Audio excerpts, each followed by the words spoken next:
A gente encerra hoje a série Atos para entrar numa nova série. E essa série, ela é a porta de entrada, porque agora no mês de março, a gente fala sobre a Páscoa. E a gente quer...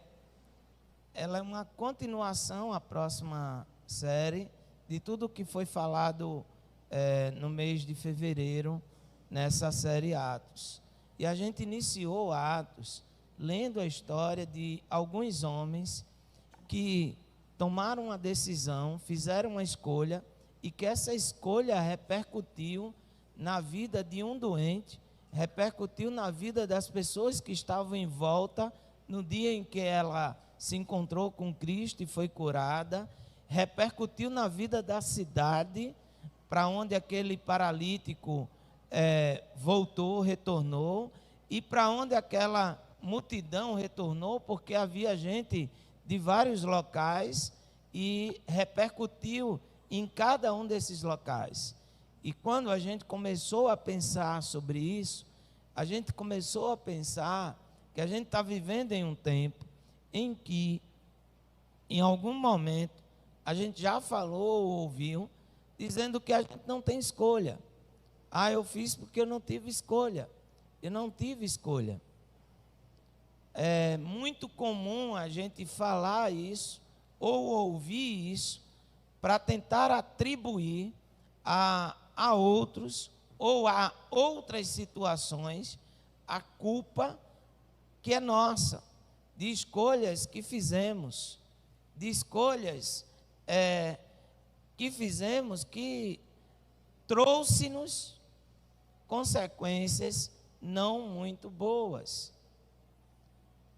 Também é muito comum, e a gente falou sobre isso, que em tempos de fama, midiáticos, são muitos. O que são os midiáticos? São aqueles que ascenderam, principalmente através da facilidade que se tem hoje com a comunicação do YouTube, Instagram e tantos outros. São os midiáticos da vida. São pessoas que têm mais de 1.000, 10.000, sei lá quantos mil, que eles chamam de seguidores. E é muito comum hoje a gente cair nessa rede de querer ser famoso. E as nossas escolhas, elas serem baseadas em cima disso, de querer que pessoas nos julguem como boas, de likes, né, assim que chama, de curtidas. Também é muito fácil a gente fazer escolhas a partir do grupo em que estamos ou que queremos estar. Por exemplo, ontem aqui, no futebol, uma criança maior conseguiu influenciar a outra para mentir sobre o nome. E ela mentiu sobre o nome, na hora da chamada, a gente não encontrou. Eu perguntei, quem é tua mãe? Aí ele disse, a gente encontrou a mãe, mas como ele mentiu o nome, ele não era filho daquela pessoa. Aí ele disse, tio, eu não vou poder jogar, eu não vou poder participar. E tudo isso porque ele estava querendo agradar o amiguinho dele, que disse a ele, mente teu nome. Então é muito fácil a gente fazer escolhas para agradar a outros. E a gente viu isso no início. E quando a gente faz essas escolhas, que é para agradar a outros, faz escolhas para querer ser famoso, ou quando a gente começa a usar desculpas de que não houve escolha, a gente começa a esquecer que as nossas escolhas, elas têm consequência em nossas vidas, e elas têm consequências na vida das pessoas que nos cercam e na vida da comunidade, de uma forma geral. A gente viu isso. Então, aquela outra frase que escutamos, minha vida, minhas escolhas, minhas decisões. Errado. Sua vida, suas escolhas, o preço é nosso. A gente precisa entender que as escolhas que fazemos, elas repercutem na família e repercutem no entorno, na comunidade, no bairro, na cidade e no estado, aonde quer que estejamos.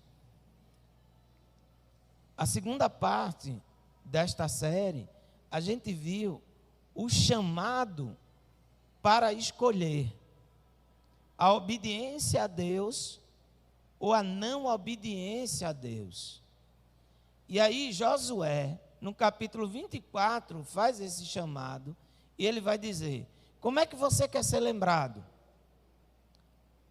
Pelos seus antepassados? Josué vai dizer. Ou como você quer ser lembrado? Como alguém que fez uma escolha de obediência a Deus e largou os seus antepassados. E aí ele começa a relatar o que os antepassados fizeram. Como chegou no Egito, como Moisés foi usado por Deus para tirar do Egito, e como esses antepassados não entraram na terra prometida.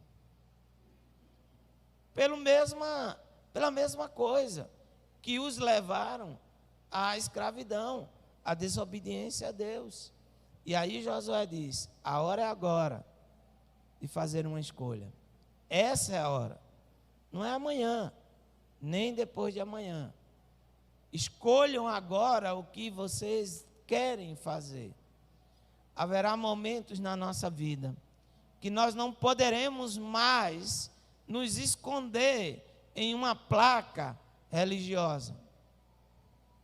Você não vai mais poder dizer: eu faço parte da igreja A, B ou C. Haverá momentos em nossas vidas que nós vamos precisar deixar de ser agente secreto de Cristo, se é que tem. Existe a nomenclatura, mas a função não. Porque você vai ser chamado a tomar uma escolha. Ou é ou não é. Ou faz ou não faz. E a gente viu isso com Josué.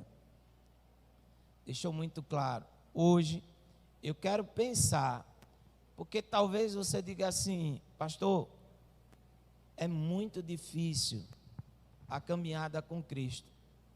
Nunca foi fácil e nunca será. O próprio Senhor disse: no mundo tereis aflição. Se me odiaram, odiarão vocês também. Então ele já está preparando para que a caminhada com ele, a gente entenda que é difícil. Por que é difícil? Porque é remar contra a maré. O que é que o mundo prega?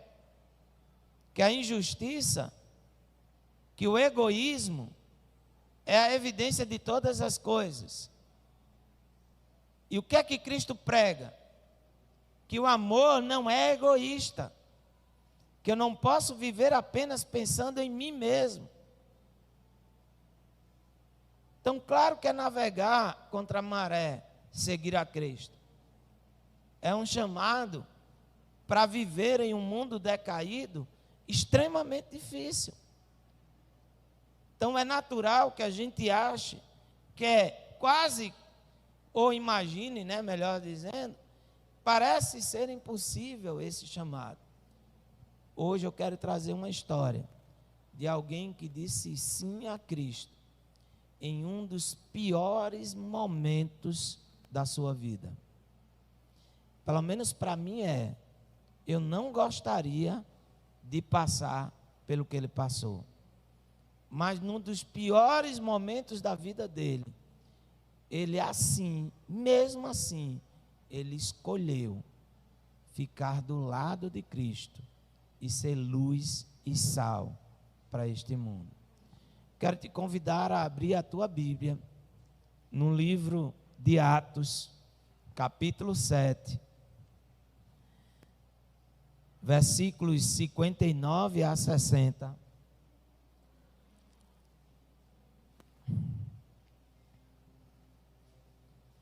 Atos 7, 59 a 60. É a história de Estevão.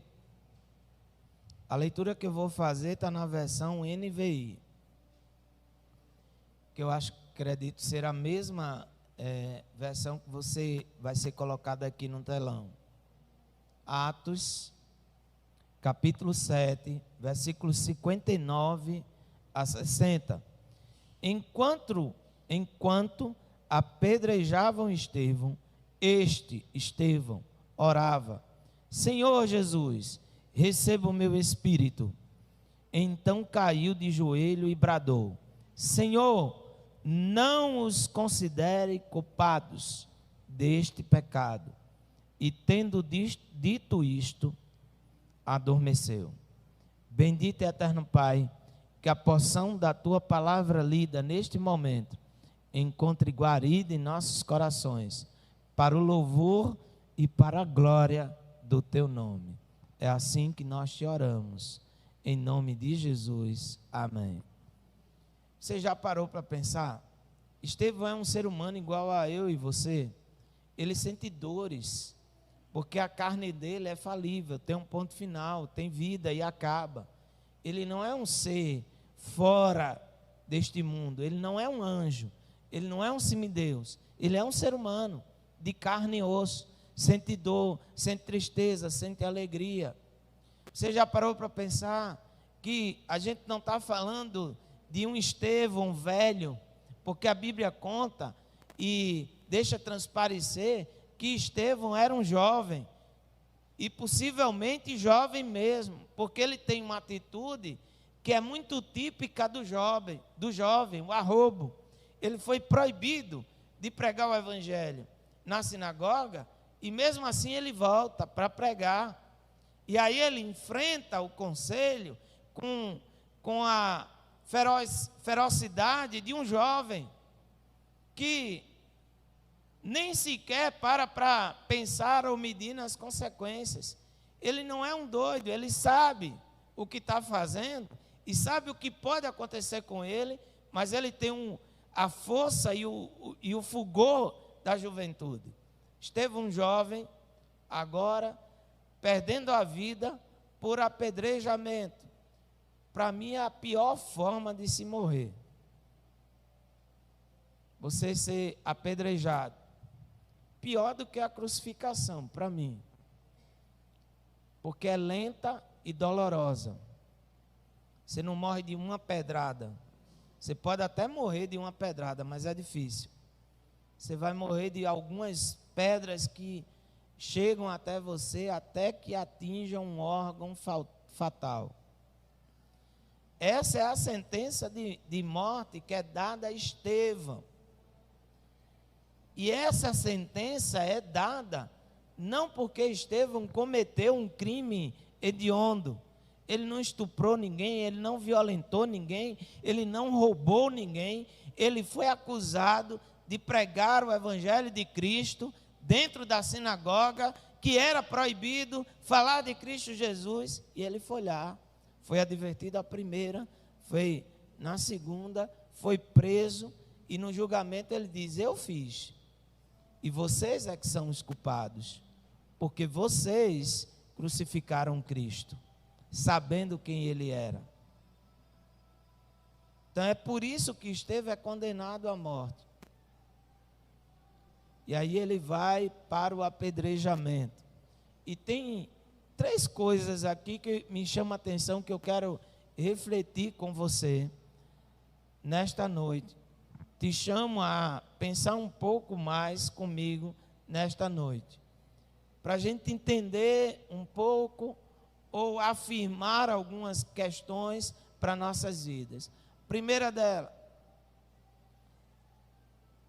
eu espero que nunca nenhum de nós passemos por aquilo que Estevão passou de real, ser apedrejado.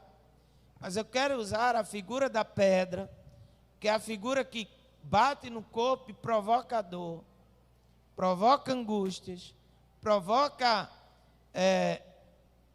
momentos de muita tristeza, para pensar de forma figurada que haverá vários momentos ou alguns momentos em que nós receberemos várias pedras, e essas pedras podem ser as mais diversas da vida.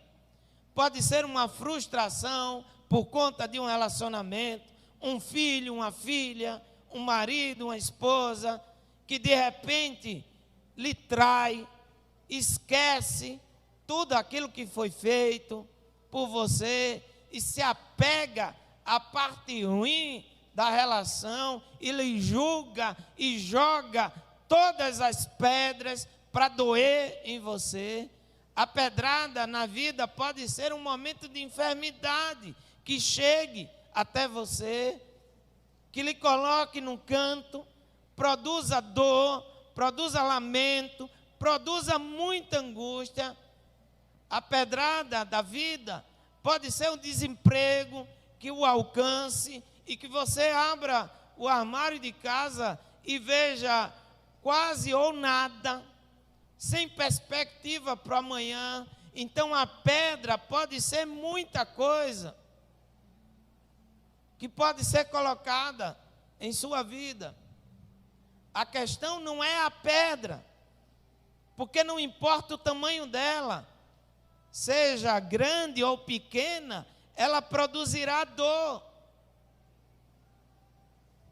Dor, ela vai lhe colocar em um local de sofrimento, de angústia, de incertezas. A questão é como você reage a estas pedradas. Eu tenho ouvido muito, e claro que eu sei que é alguns desabafos mesmo, e é bom isso, mas quarta-feira eu falava aqui como a gente se tornou queixoso na vida. Filho não está bom, nada está bom. A gente não consegue ver o lado bom e não consegue ter palavras de louvor e gratidão a Deus. Como você reage às pedradas da vida? São elas que definem quem você é? Olha que coisa interessante na vida de Estevão. Enquanto Estevão recebe pedradas, diz o texto que a atitude de Estevão é fazer o seguinte: orar a Deus. Eu acredito que se fosse eu, a primeira atitude seria de proteger a cabeça. Mas Estevão ora a Deus. Ele para de reclamar, ele para de se lamentar, ou ele não se lamenta, ou ele não se queixa. O texto não conta Estevão dizer: mas Senhor, porque eu estou aqui? Mas Senhor, são os teus representantes que estão fazendo isso comigo. Senhor, me protege. Não, o texto diz que a primeira atitude de Estevão é orar.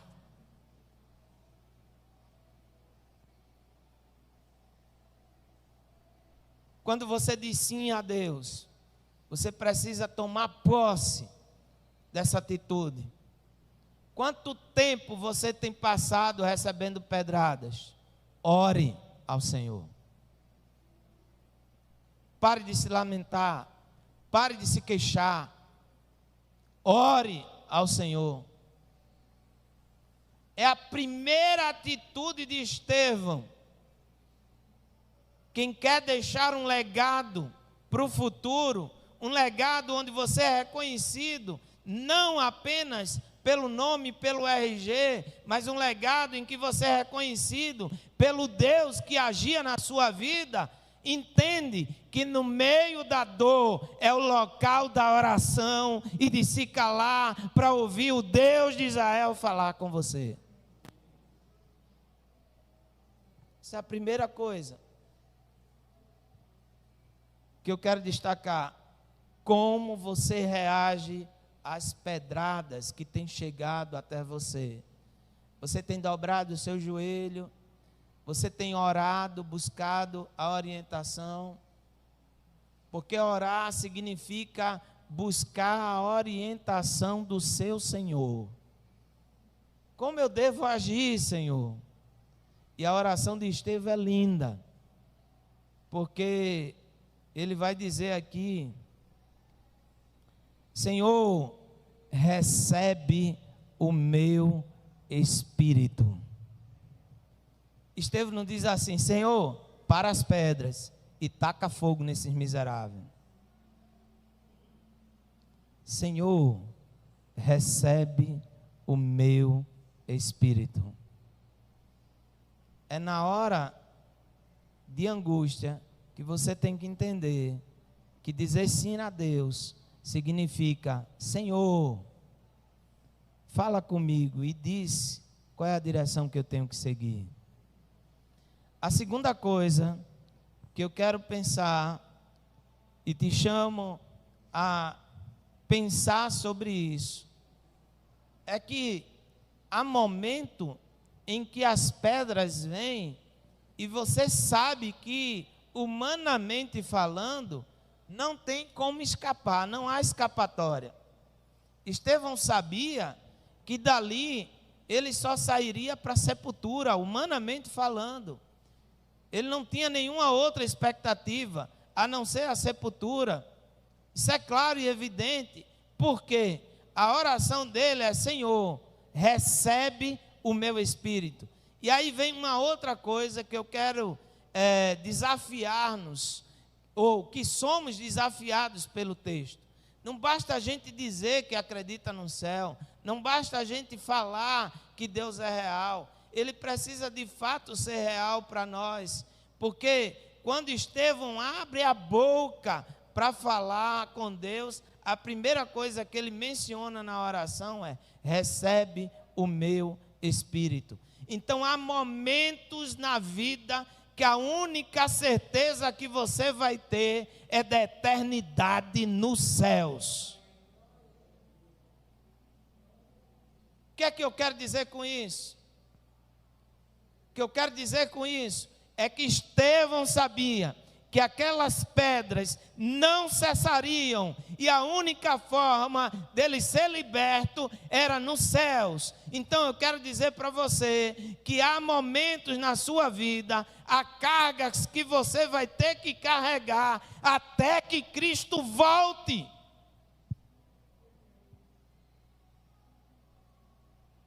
Que não tem como fugir, porque são frutos de escolhas de desobediência a Deus. E aí é o tempo de plantar a nova semente que eu tenho tanto falado. E como consequência dessa nova semente, significa que Deus renovará a sua força e que você deverá continuar caminhando com a certeza de liberdade plena nos céus. Marido é duro, coração de pedra.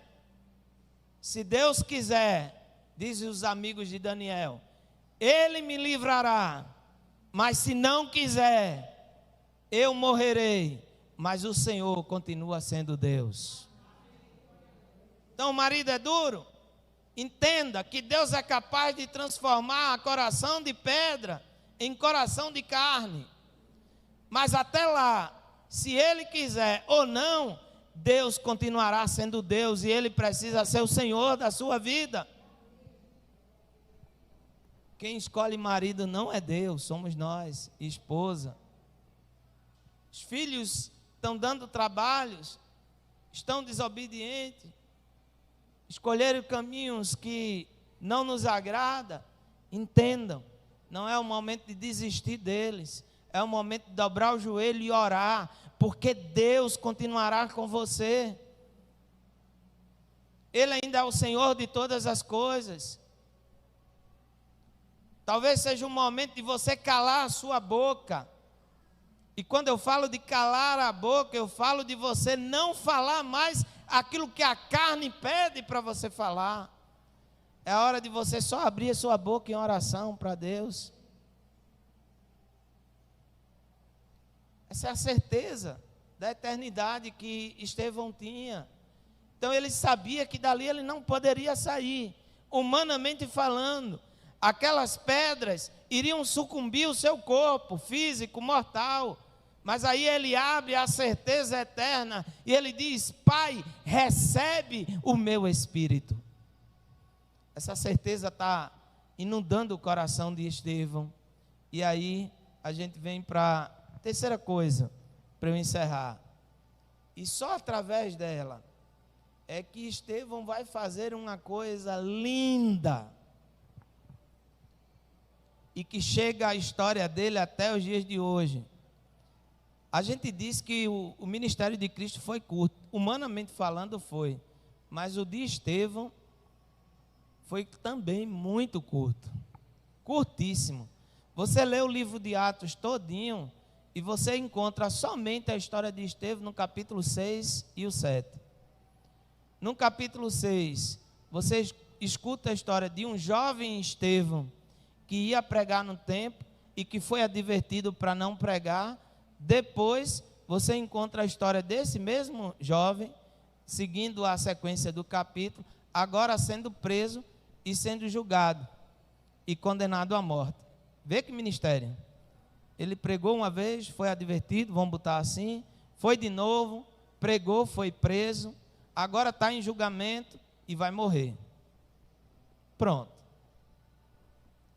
Eu imagino que se eu tivesse na postura de Estevão, talvez uma das minhas reações é: mas Senhor, passei tanto tempo no seminário para morrer em menos de um ano no ministério. Que negócio de doido que eu fiz. E ainda na mão dos líderes religiosos, não foi nem de quem não acredita em ti. Vê que negócio. Talvez a minha atitude fosse, na oração que Estevão estava fazendo, era: Senhor, como Elias, desce fogo e consome esses miseráveis.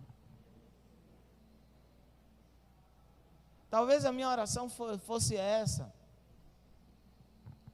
Mas Estevão faz uma coisa linda e por isso repercute muito maior do que o seu próprio nome. É que Estevão imita o seu Senhor. Coisa essa que, humanamente falando, a gente acha impossível de ser imitado, porque Cristo na cruz, sofrendo, tinha sido chicoteado, agora amarrado, apregado numa cruz, perfurado com a lança, ainda ouvindo desaforos. Eu fico imaginando, tinha que ser Cristo aquele negócio, né? Porque se me deixasse, eu já ia morrer mesmo, partia para cima, acabou-se.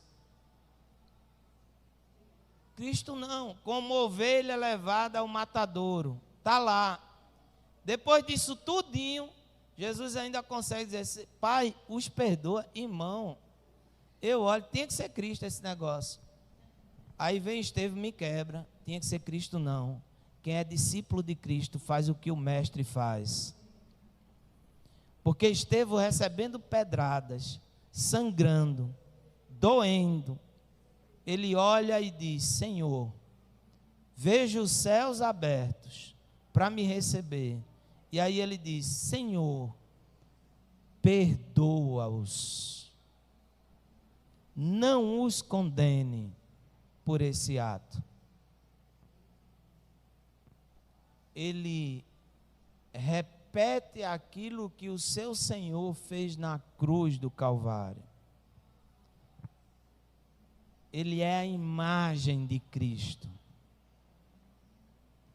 Agora eu fico imaginando a cena daqueles líderes religiosos, inclusive de Paulo, que segurou a capa de um e ficou olhando, dizendo: rapaz, esse cara deve ser doido. No mínimo. Porque a gente está jogando pedra nele, ele está clamando a Deus para que ele nos perdoe. Como aquilo deve ter mexido. Mexeu de uma forma tal e como deve ter inquietado a vida de Paulo e de tantos outros que estão vivendo aquela situação.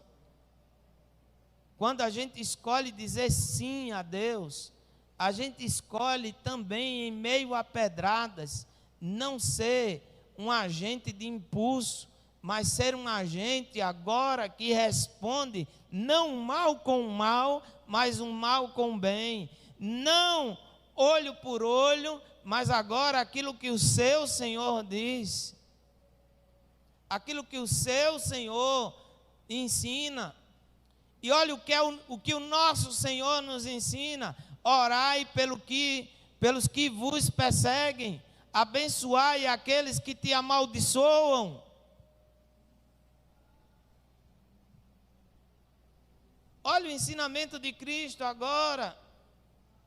Perdoe, não é uma escolha, é um dever no cristianismo, nos ensinamentos de Cristo.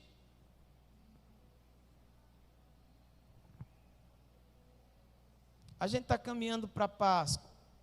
Um dos símbolos, ou um dos eventos que é comemorado basicamente no mundo todo.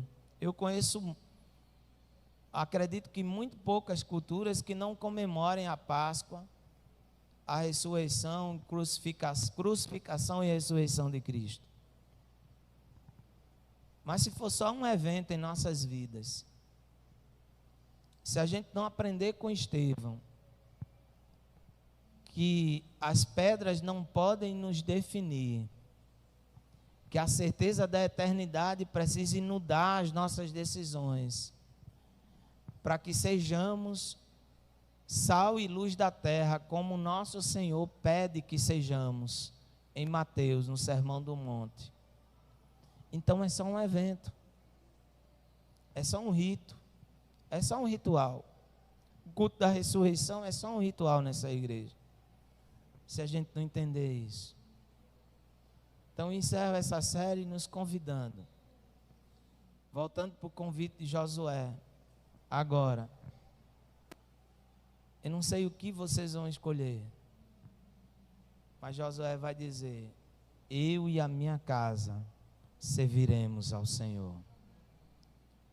O que Josué está dizendo é que no meio das pedras, ele não será definido por elas, mas pelo que o Senhor de Israel diz a ele. Que no meio das pedras, ele vai ver uma oportunidade de impactar outras vidas. Por quê? Porque ele será sal e luz. Ele iluminará, ele dará sabor, porque o Evangelho de Cristo, que é o poder de Deus, entrou em sua vida, transformou a sua vida, e agora ele pode dizer que é uma nova criatura em Cristo Jesus.